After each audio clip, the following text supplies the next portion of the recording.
Hey everyone, how's it going? We're back with another exciting tale here in the Mojave Wasteland. Some of you hate this guy, some of you, myself included, love this guy, but regardless of how one feels, it's impossible to deny the mark Dean Domino left on the world. This former celebrity turned ghoul can, depending on our actions as the courier, survive the events of Dead Money, my favorite DLC, even if it frustrates the heck out of me sometimes.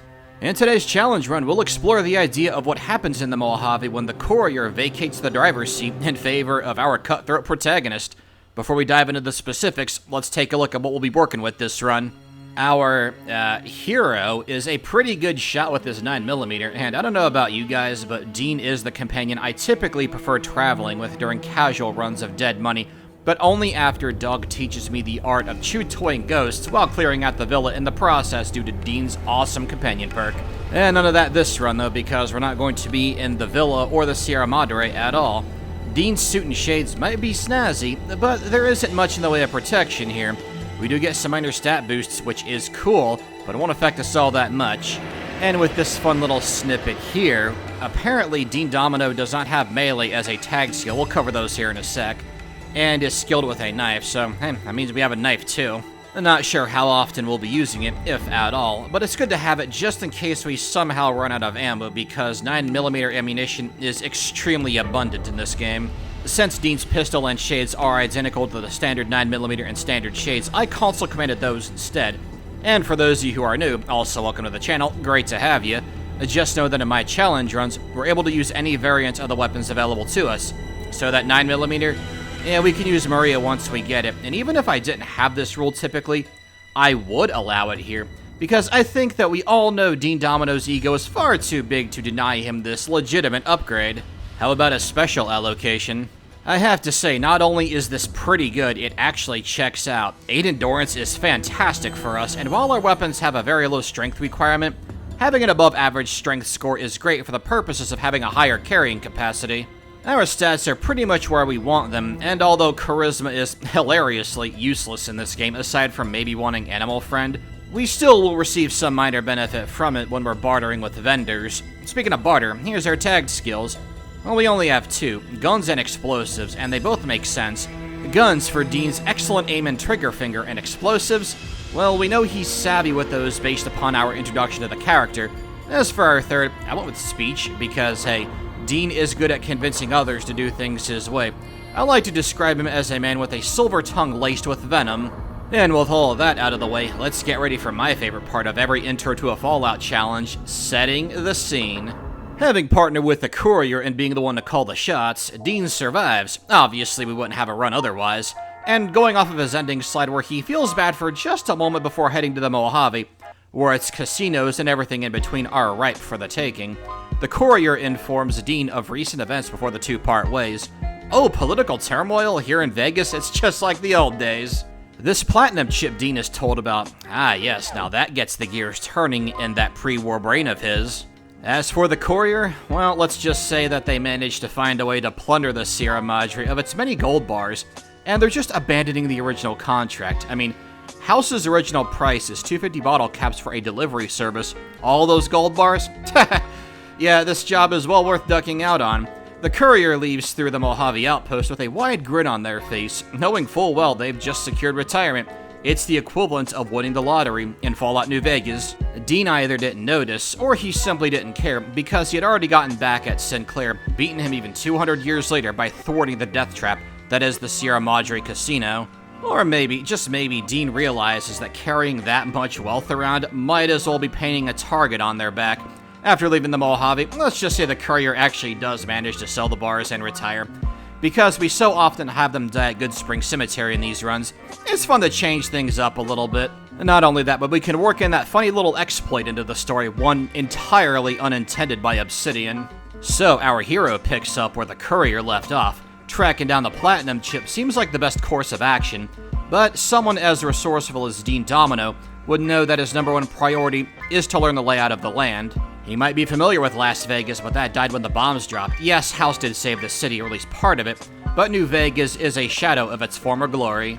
And because Dean always craves an audience, what better way to amass one than to make oneself known to the rest of the world? And by the rest of the world, I mean the Mojave Wasteland, and possibly what lies beyond. Picking up where Courier 6 left off, we're making our way back to Boulder City, a place I'm sure Dean Domino remembers from the pre-war era, definitely seen better days. We have a real opportunity to spread Dean's influence here by peacefully resolving the situation. Now, and while it is certainly feasible for Dean to resolve the situation and then turn on the cons, at this point in time he's not too familiar with the great cons, so it's better to play it safe and test the water, so to speak.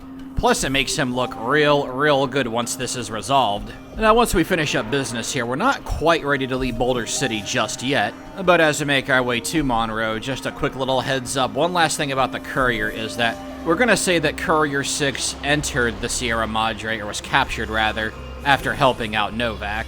Now, I didn't actually complete that quest while playing up to that point, though we can go back and finish that quest up if we want to, should we need experience points, and we probably will. As we make our way to Monroe, Dean coerces Monroe into honoring the deal. It's kind of funny to hear Dean talk about integrity, though, I must say. He definitely subscribes to the rules for thee, not for me mentality. But we're going back to pick up this nicely hidden little turbo. It's marked as owned, which is why we wanted the cons out of there. I imagine it doesn't take Dean Domino too long to become ingratiated amongst the locals here. It'd be quite easy for him to make a name for himself here in Freeside, and what better way for Dean Domino to appeal to the locals than to help them fend off the oppressive NCR? I imagine that Dean wouldn't think too much of these guys, and it would be very easy for him to see that the NCR is replicating the old world United States in some way, shape, or form. I don't think he would have personal beef with the NCR, but hey, if they're in his way for his quest to greater power, then yeah, he's gonna step on them when he can. Allying himself with the Kings would be the best course of action here. And because Dean himself is a singer, maybe, just maybe, he can start molding them to act a bit more like him. Maybe he would say he was the king. He was a musician, after all. I imagine Domino would be familiar with what inspired the Kings, or I should say, who specifically. Him teaching the Kings about Presley, I imagine that would just soothe the brow of his ego so much. Now, I imagine that Dean is quite eager to get to what he would call Las Vegas. It's been quite a while since he's paid that place a visit, a couple centuries in fact. Is it greater and more grandiose than the Sierra Madre and the Villa? Yeah, probably. Dean is the reason why the Villa was in such a poor state. I'd like to think that Dean would laugh at the security here, not outwardly, but inwardly would be like, wow, times really have fallen hard on the, folks trying to annex the wasteland here. Well, not on my watch. Seriously, the guy doesn't even pat you down on the way in here. And because our NCR rep wasn't high enough, all I gotta do is wait until the guards switch out posts. And as Dean makes his way to the strip, I imagine he's just taking in the sights and being like, well, yeah, this place is a shadow of its former glory. But since it doesn't take long for information to get around here, Dean gets a summons to the Lucky 38, a place he would also be familiar with, but in name only. Yeah, this is a recipe for a successful partnership right here. House and Dean Domino, two guys with massive egos, although the difference being that House is fair. And Dean, well, he'll play fair if things go his way, but the problem here is that this is gonna be destined to fail because House and Domino, well, they both like to call the shots, but considering that it's now public that the Courier skipped town with a metric boatload of wealth and somehow didn't get killed for it, House, one to never forego an opportunity and one who is always eager to embrace gambling, does have to take a chance on Dean Domino. House would be familiar with this name as well as Dean deducing how House is still alive and actually not a computer or AI. For the time being, Dean does agree to work with House, and it's a perfect time for him to assess the weaknesses and strengths of Mr. House. I can definitely see Domino developing a disdain for House not too dissimilar from that of Sinclair. Mr. House thinks he's better than I. Well, I'm sorry, Dean, he kind of is. Best to keep that thought to yourself, though, as House doesn't show mercy the way Sinclair did. He's not quite the fool. And just to sweeten the deal, Dean gets the presidential suite in the Lucky 38, and was the first to enter it here in this timeline. And it is said that Dean Domino's ego swelled 3 times that day. But yeah, with the Courier story and evidence given over to Dean, as well as Dean's own investigation, helping out at Boulder City, all that good stuff, yeah, it's not too difficult to incriminate Benny, and This ought to be an interesting fight because they both wear snazzy suits and have 9mm, although Benny's is better. That's just something that Dean can't tolerate. With Swank allowing us to have access to our gear, we'll go ahead and hotkey that real quick. I can imagine that while Dean would have nothing personal against Benny, he might even see a bit of himself in this young incoming star. Unfortunately for Benny, he is a star about to be snuffed out far too early. We do get the drop on the checkered suit-wearing gangster, and although he does his best to try and fight back, he does stagger, and that costs him his life. That's gotta be a heck of a fate for Benny there. He is a believer in out with the old and with the new. Well, he was just taken out by a pre-war relic. That's not one, but two folks from the pre-war who thwarted Benny. As Dean is considering his options against Mr. House trying to bide his time, while exploring Benny's room and investigating further, boy, does he find a gold mine not too dissimilar from how Courier 6 felt when they were able to somehow, don't just ask because it works, take all of the gold bars from the Sierra Madre. This is Dean Domino's lottery. Yes, man. On the way out, Domino is pulled over by Wolpez, and seems like this Caesar's Legion has been keeping tabs on the pre-war singer as well.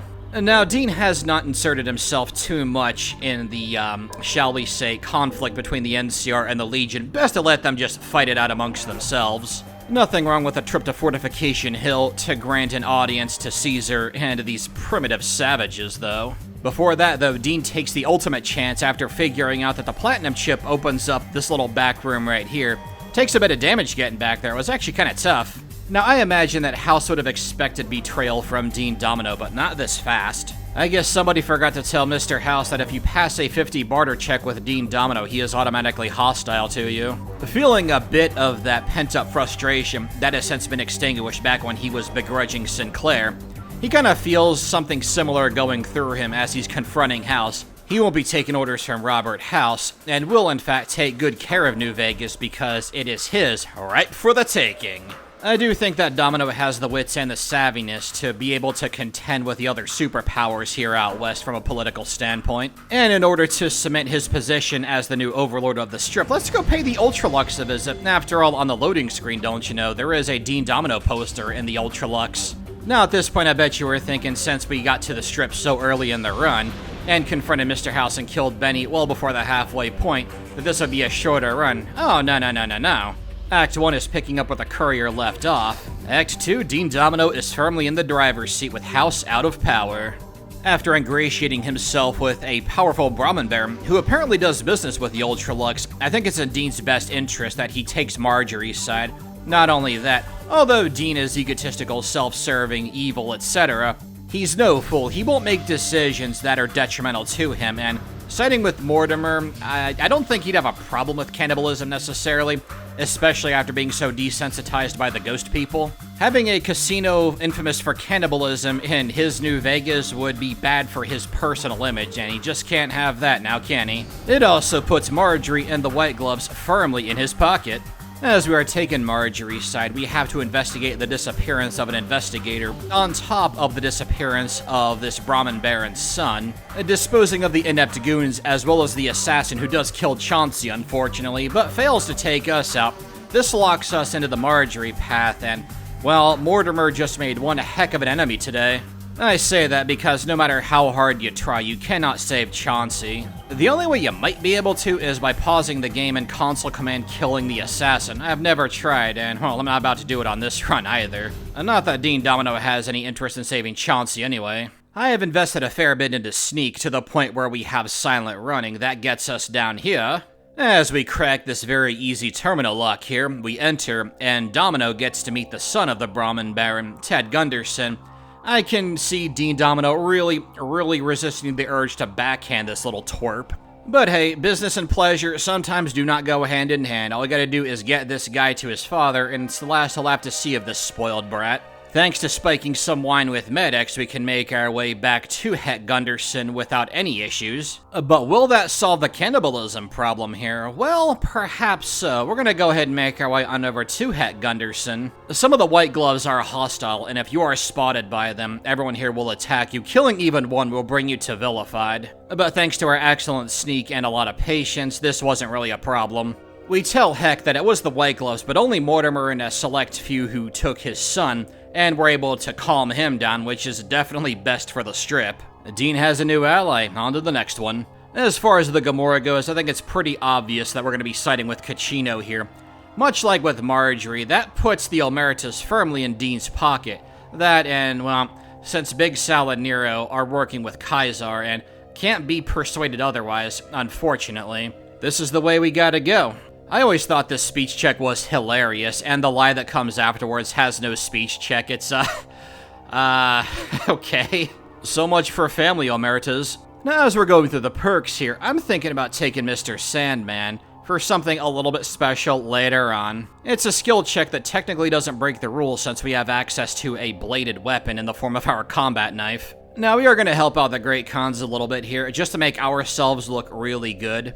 Having cleaned the exterior of Outer Vegas, leading to Vault 3, out, coming back, all that good stuff. As you saw, he's passed the speech check because I don't see Dean disguising himself. If he's going to talk his way into Vault 3, he's going to do it on his own terms. He gets a real good close and personal look at the Fiends, and yeah, it's pretty clear that if these guys are hanging around, it is very bad for New Vegas and the Mojave, which is bad for Dean Domino. I'm gonna show you a fun way to kill Motor Runner, get the helmet without aggroing the rest of the Fiends. There you go. As long as you kill Motor Runner without being detected, you can walk right out of here, and they don't suspect a thing. And to be fair to them, the Fiends aren't exactly known for being the brightest individuals here in this game. We've also taken out Cook, Nephi, and Violet, so the NCR is really gonna like Dean Domino. The very same guy from the pre-war. Oh, he's such a great singer. It's so great to have him in our good books. Next up, we gotta make our way on over to the Boomers of Nellis, something that, if Dean Domino had proper resources, he would send out some minion to go do it.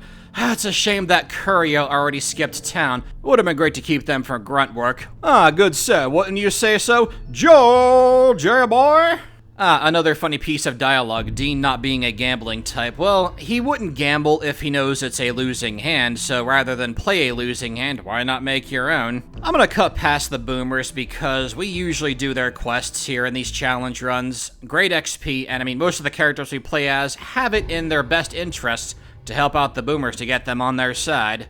I think it was only the Gary run and the Fallout 1 Regulator run where we did not side with them. Speaking of the Boomers, though, this time around we actually take a fair bit of damage running their little gauntlet. But still, their best isn't good enough. Don't worry, Boomers, there's always the next challenge video. At any rate, thanks to that wonderful stealth boy we got back at the Field Shack, we can make our way here quite easily. We'll raise that bomber, and it's on to the next on Yes Man's bingo card, which is Dean's bingo card. Making contact with the Brotherhood of Steel. Well, Dean has heard a little bit about these guys, and he's about to get a first-hand experience on how they treat outsiders. Now, the Brotherhood, I believe, has a shoot-on-sight policy with non-feral ghouls. However, McNamara, ever the opportunist, is always one to seize a chance when it comes his way. Yes, send the non-feral ghoul to go deal with the NCR Ranger. They let ghouls into their ranks, right? Yes, we'll go take care of the Ranger problem, McNamara. And I imagine that Dean would actually recognize the robes. The Brotherhood of Steel name? Oh yeah, this is all coming back. And that collar that was strapped around his neck, that's the second Brotherhood elder that's done that to Dean Domino. I think just based on that alone, Dean is gonna blow up their bunker. So this move of honestly justified spite is in his best interest, and it's something that Yes Man would have strongly suggested without trying to outright order him, because he's not programmed to do anything other than try to help people out and say yes to no matter what you say or do. Yes Man's name and programming actually make him the perfect little sidekick for Dean Domino. Though I imagine Yes Man would be making plenty of passive-aggressive remarks about Dean Domino's self-inflated ego. Kinda reminds him of someone else with a snazzy suit that he used to work for. The meeting with Kaisar is largely uneventful. Man, Dean Domino, I imagine he's like, I didn't think this would be so easy. But will it be though, Dean? You don't have the science check or the repair check to pass any of the checks here, so you're gonna have to fight your way through the Securitron bunker the old-fashioned way. It's been a while since we've done this, and it's pretty fun, I gotta say, going through, fighting the Protectrons, the turrets. using the terrain to our advantage, all that good stuff. It's just a good thing that we're not destroying the bunker, because I think those sentry bots would be a little too much to handle, especially if they were the ones that came from Fallout 4. After taking out this turret, we're about to get to the control room, and this place is pretty dangerous for someone like Dean with a suit that offers no real protection. And by no real protection, I mean none at all, so we're gonna take it nice and slow. Thanks to banking around the corner here, just big enough for us to fit, we do dispose of the last of the turrets, slap in that platinum chip, and oh boy, Dean, you've got an army to worship you now, buddy. Whoa, a flashback. What's this? Ah yes, the Great Khans, we gotta deal with these guys as well. Now, as mentioned earlier on, we know that Dean Domino would not hesitate to stab somebody in the back, and although he has ingratiated himself with these guys, it just would not do for New Vegas or the Mojave to have these ruffians laying about the place. Thanks to a sneak score that is so fantastic, we can just crouch and go right into the center of the room here, and nobody sees us, just like back at the Brotherhood of Steel bunker, where we did the same thing with Apprentice Watkins. She just walked right past us. Papa Khan's throat is slit, but we have one more guy to take out. It's interesting to note that if you kill Papa Khan before discovering Vault 19, well, the powder gangers there become hostile to you right out of the gate. Well, Vault 19 is something Domino didn't even find, so he would not know to neutralize that problem. We do, however, neutralize Regis here, effectively severing the head off of the Great Khan leadership. And this wonderful little feat does earn the ire of the Great Khans and emboldens them to keep with Caesar. However, that and Dean's general effective cleanup here in the Mojave has earned him a place at President Kimball's speech to protect him from a potential assassination threat. Just like old times. I can definitely see Dean having been to a presidential speech before, whether it's inauguration or whatever. He is high profile enough for something like that, back then and definitely now. I imagine Dean would sniff out that suspicious engineer right away. He looks a little out of place. Upon giving the redundant failsafe detonator to Ranger Grant, they're going to try to accost this suspicious engineer, who does, hilariously enough, kill one of the Rangers in one hit, before he gets taken out point blank with a hunting rifle. And making his way on over to Eldorado's substation, slapping on an NCR disguise, he enters Eldorado's substation, installs the override ship, heads back to the Lucky 38. I gotta say, we're a pretty decent level despite the fact that we skipped over a fair bit of content in the interest of trying to stay in character as Dean Domino here. And oh boy, is that going to have a profound impact on how the battle here at Hoover Dam goes, considering that the enemies scale with you. Things, however, start off quite well as we battle a trio of Great Khans who exit the battle just as quickly and quietly as they arrived. I gotta say, we get some pretty good chems off of them, including Turbo right here. That'll be useful. Now, as for the first wave of Kenturians, I would say that we start off pretty well here. We definitely want to have the high ground here so that Obi-Wan is very proud of us. We are the Mojave's only hope, after all. Being that Maria is our best weapon, naturally our gun skill is very high. Couple that with the damage buff from Psycho, and we're not doing too shabby. The critical hits are what we really want. It's a shame our luck's only 5, but hey, it could be worse, like 1. That Kenturian tried to duck and retreat, but wasn't fast enough. You want to see some weird mechanics, man, some weird physics in this battle that I have never seen before. Get ready for this one. Well, it starts off pretty normal, this second wave here. The Kenturian goes down pretty quickly, and the Prime Legionary is much more squishy than its medium armored counterpart. But we gotta heal up again because we're taking quite a bit of damage. This also demonstrates why I like doing my challenges on hardcore mode, because instant heal with stim packs would make this way easier. Now, you saw that Kenturian get hurled over the edge there, right?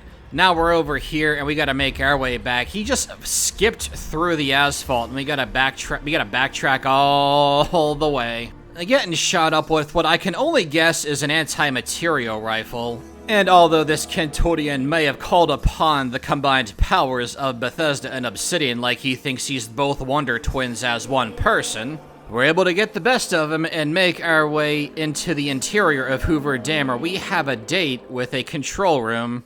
Well, we make our way to the Legates camp after doing all the fun stuff in here. A quick word from today's sponsor, me. Look, it's your boy, LuthienAnarion sellout, and I've got a membership and a Patreon in case you'd like to donate to the channel. We've got a couple of different tiers on Patreon and the YouTube channel membership.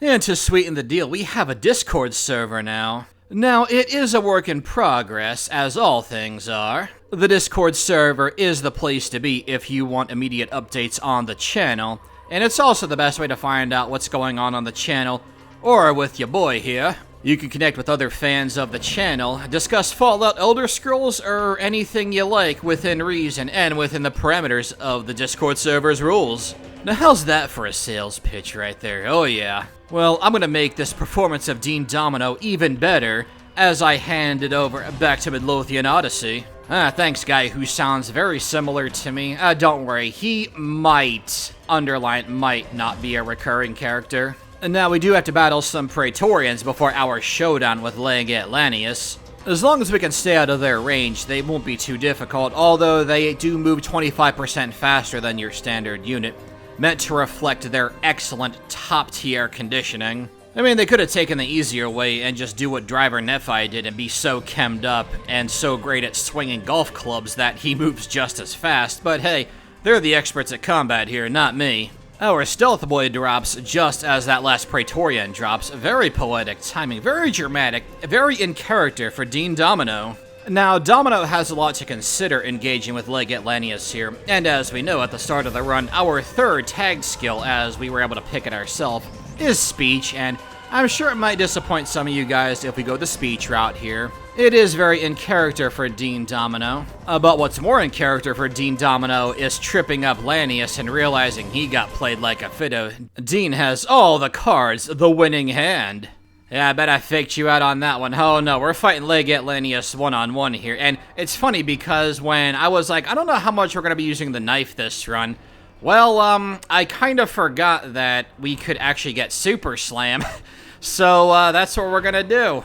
It also helps that I have the hindsight of having completed this run a couple of months ago, being that this is fresh off the backlog. I just add in updated voice clips whenever necessary. And I'll indulge in a bit of Dean Domino acting myself here. Being an individual whose silver tongue is laced with venom, so too is our combat knife as we're carving this gargantuan savage down to size. You know, I was actually worried that our combat knife just might break before we take him out. I mean, that's fine. We have a ton of ammunition for Maria, where we can put enough holes in him to make him look like a wheel of Swiss cheese. But nah, we're good.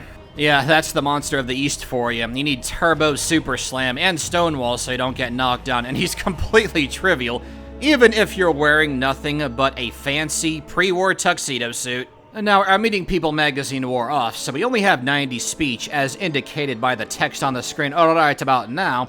However, we can pick While the Boomers Fly West works for me to bump that down to 85, so yeah, Oliver has been played like a fiddle, not by one, but by two men from the pre-war.